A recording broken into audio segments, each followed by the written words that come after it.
स्वागत आहे एका नवीन व्हिडिओमध्ये. बागकामातला आजचा विषय जरा सोपाच आहे. आज बागकामात आपण झटपट तयार होणारी खतं कशी तयार करायची हे पाहणार आहोत. तर शेती हे फक्त पीक घ्यायचं साधन नाही, तर माती जपण्याची एक कला आहे. आज आपण शेतातील माती सांभाळूया, ही माती आपोआप उद्या आपल्याला सांभाळ.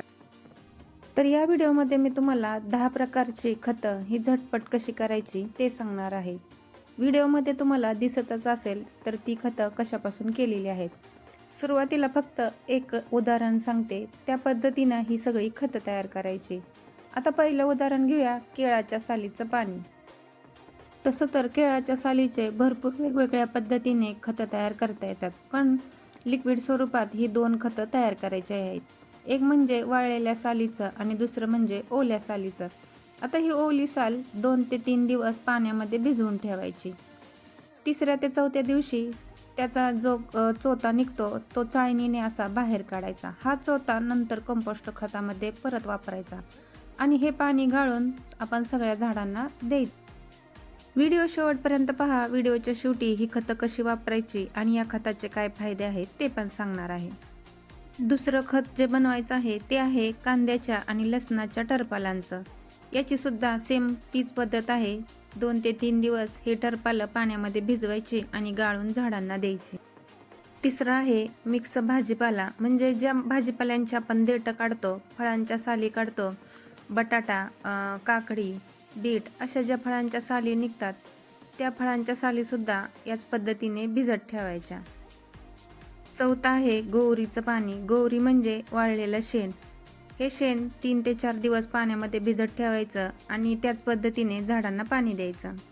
5वं आहे खराब फळांचा रस. आता जी फळं जास्त पिकलेली असतात, केळी, मोसंबी, संत्री, जी फळं जी खराब झालेली असतात त्याचा रस किंवा ही फळं कुस्करून पाण्यामध्ये भिजत ठेवायची आणि गाळून नंतर आधी सांगितलेल्या पद्धतीने झाडांना द्यायची. आता या खराब फळांचा बायो एन्झाईम करून सुद्धा खत स्वरूपात आपण वापरता येतं, पर त्याची प्रोसेस वेगळी राहते, ते आपण पुढच्या व्हिडिओमध्ये पाहूया. 6वं आहे कोणत्याही प्रकारचं कंपोस्ट पाण्यात मिक्स करून 24 तास भिजत ठेवायचं आणि ते झाडांना द्यायचं. 7वा प्रकार आहे दह्याचं किंवा नसलेल्या दुधाचं पाणी पाण्यामध्ये मिक्स करायचं आणि हे पाणी गाळून झाडांना द्यायचं. 8वा प्रकार आहे नॉनव्हेज स्वरूपातला. तर यामध्ये चिकन, मटण, मासे हे जे आपण धुतो त्याचं जे पाणी निघतं तर ते पाणी साठवून ते सुद्धा आपण झाडांना देऊ शकतो. 9वा प्रकार आहे आपण जे घरात मासे पाळतो, फिश टँक असतो, त्याच्यातलं जे पाणी बदलतं ते पाणी टाकून न देता हे पाणी झाडांना देऊ शकता. 10वा प्रकार आहे कंपोस्ट टी किंवा वर्मी वॉश. आता कंपोस्ट टी कशाला म्हणायचं? आता या कचऱ्यावरती आपण ज्या कुंड्या भरलेल्या आहेत त्या कुंड्यांमध्ये आपण पाणी ओतत असतो आणि काही दिवसानंतर जास्तीचं पाणी झालं की त्या कुंडीतून बाहेर पडतं. आता हे पाणी आपण कंपोस्ट टी म्हणून वापरायचं आहे. तर हे एक प्रकारचं खतच आहे. आता आपण कचऱ्यापासून ज्या कुंड्या भरलेल्या आहेत त्या कुंडीखाली एखादी प्लेट ठेवायची, त्यामध्ये हे जास्तीचं पाणी साठतं, म्हणजेच हे कंपोस्ट टी आपल्याला गोळा करण्यास मदत होत असते. आता जे आपण खतं बनवलेली आहेत ती कशी वापरायची? तयार खत म्हणजेच हे लिक्विड फर्टिलायझर. आता तुमच्या अंदाजाने कुठलंही एक मेजरमेंट घ्यायचं, म्हणजे एक तुम्ही माप घ्यायचं. 1 कप हे खत घ्यायचं तयार झालेलं आणि 1 लिटर पाणी. 1 मग जर खत असेल तर 1 बादली भरून किंवा 1 टब भरून असं तुम्ही अंदाजाने होतं.